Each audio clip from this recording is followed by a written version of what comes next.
Bonjour Elisabeth. Bonjour Alison. Merci beaucoup de m'accueillir chez Maison Orphée. 40 ans cette année, félicitations. Merci beaucoup. Quand on regarde un peu ce travail parcouru, parce que vous êtes repreneur aussi de l'entreprise familiale, qu'est-ce qu'on constate?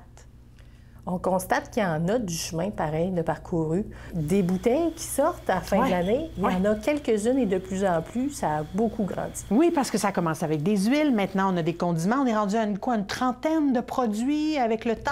30-40 produits dans des formats différents, donc on parle à peu près une soixantaine de références qu'on appelle différentes, ça en fait quand même pas mal. Il y a des décisions d'affaires que vous avez prises à l'intérieur de cette entreprise, comme par exemple aller chercher des certifications pour vous permettre de démontrer non seulement aux consommateurs, mais à la main-d'œuvre que vous avez des valeurs très, très rigoureuses. Parlez-moi un peu de la certification B Corp.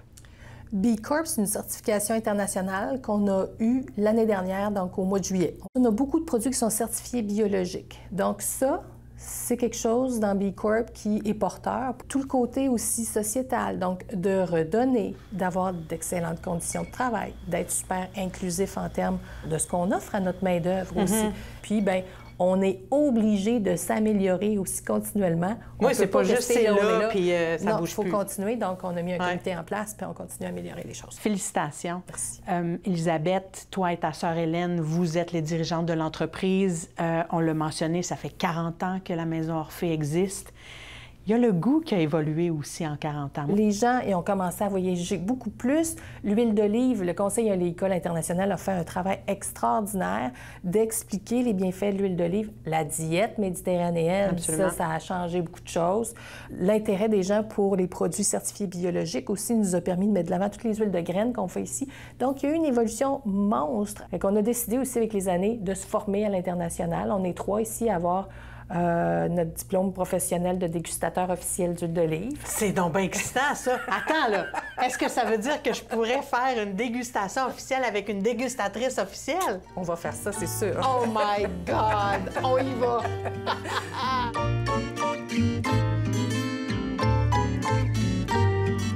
On cherche du fruité, de l'amertume et du piquant. Pourquoi on fait dans des verres bleus comme ça? C'est pour pas qu'on soit déconcentré par la couleur de l'huile. Les gens ont tendance souvent à penser qu'une huile plus verte, c'est meilleur. Aucun rapport. Fait que pour déguster, d'habitude, on met notre main dessus, on tourne un peu pour l'amener à peu près 20 degrés, quelque chose comme ça. Et là, ce qu'on veut capturer, c'est justement les arômes de fruité. Fait que des notes de... Ah ben là, clairement, des un petit fruité vert, là. Oui, de la menthe. Oui, puis un petit foin frais coupé, tu sais, quand tu viens de couper ton gazon. C'est en plein ça. C'est exactement ça. Et là, on en prend une petite mini-gorgée. OK, comme du vin. On fait rentrer de l'air. Ça vient beurrer la bouche. C'est pas gras, mais on sent bien un piquant et une amertume très présente. Le poivre. Oui, on sent bien le poivre dans la gorge. Fait que le piquant, c'est dans la gorge, l'amertume, c'est dans la bouche. Oui, absolument. Puis sinon, ben oui, on sent quelque chose là où c'est très herbacé. Donc ça, on a vraiment les 3 qualités dans un certain équilibre. Fait que ça, c'est une huile qui est, je dirais, pas intense, mais qui est équilibrée. Oui. Ce qui est très plaisant, c'est que le goût. Le goût, c'est la chimie dans la bouche. Fait que je sens l'amertume. Et en rétro-olfaction, là, c'est tout le parfum qui vient s'installer, qui s'en vient jusque dans l'arrière de mon nez aussi. Hein? Oui, absolument. Oui. Et là, dans ma gorge, le petit côté piquant, le petit côté poivré. J'ai 3 expériences en une mini-gorgée. C'est ça. Imagine en cuisine.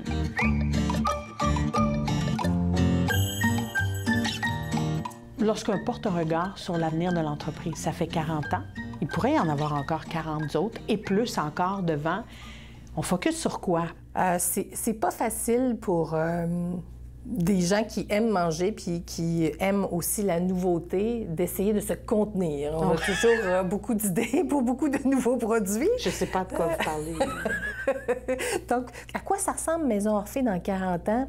On va continuer d'avoir toujours un portfolio d'innovation qui permettent aux gens de cuisiner bon, cuisiner rapide. Se dire, bien, le produit qui est là, bien, écoute, c'est du monde ici qui le font. Je sens que c'est sécuritaire, ils savent ce qu'ils font.